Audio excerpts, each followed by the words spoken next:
Coup de tonnerre. Joan Laporta démissionne du FC Barcelone. Pourquoi ce n'est pas un départ ordinaire? Bienvenue sur Brutish Flash Info. Si vous aimez ce genre d'analyses approfondies, abonnez-vous, likez, commentez et partagez cette vidéo avec vos amis. Aujourd'hui, un événement majeur dans le monde du football, la démission de Joan Laporta, président du FC Barcelone. Une annonce qui a secoué les supporters et les observateurs. Mais derrière cette décision, il y a bien plus qu'un simple départ.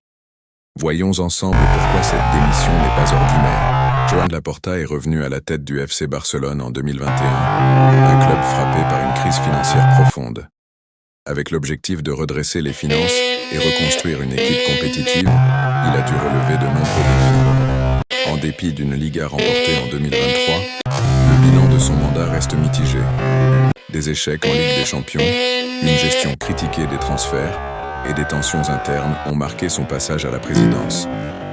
À la fin de son mandat, Laporta fait face à une dette énorme et une pression croissante. C'est dans ce contexte qu'il choisit de démissionner. Cette démission ne doit pas être vue comme une fuite ou un échec pur et simple. Au contraire, elle semble être une décision calculée. Laporta comprend que le club doit se réorganiser et son départ pourrait permettre au FC Barcelone d'entamer une nouvelle phase sous un nouveau leadership. Le Barça, avec ses difficultés financières et sa pression sportive, a besoin d'une transformation profonde.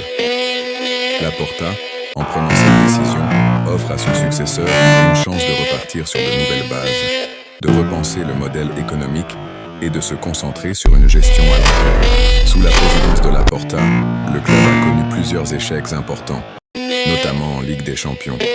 La gestion des transferts, en particulier les cas de Griezmann, Dembélé et le départ de Messi, a été scrutée de près. Ces facteurs ont exacerbé la frustration des supporters qui attendaient des résultats plus immédiats. Laporta a également été confronté à une pression constante pour assainir les finances du club tout en maintenant la compétitivité sportive. Ces deux objectifs, parfois contradictoires, ont créé une situation complexe que le président a tenté de gérer du mieux qu'il pouvait. La démission de Laporta ouvre la voie à une nouvelle direction. Le futur président du FC Barcelone devra relever plusieurs défis: rétablir les finances, repenser le modèle sportif et redonner de la cohésion à l'équipe. Cette transition pourrait être l'occasion de recentrer le projet autour de la formation, notamment en renforçant le rôle de la Masia et en intégrant de nouveaux jeunes talents dans l'équipe première. La question qui se pose maintenant est de savoir quel leader prendra la tête du club et comment cette transition affectera l'avenir à court et moyen terme.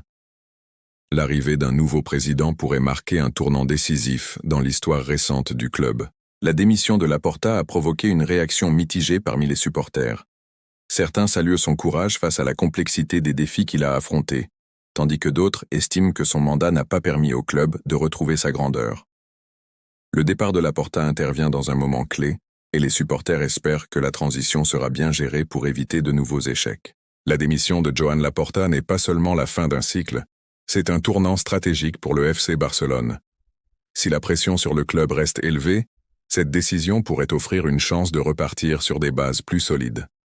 Le futur président devra relever des défis financiers et sportifs, mais avec les bonnes décisions, le Barça pourrait bien retrouver son lustre. Et voilà.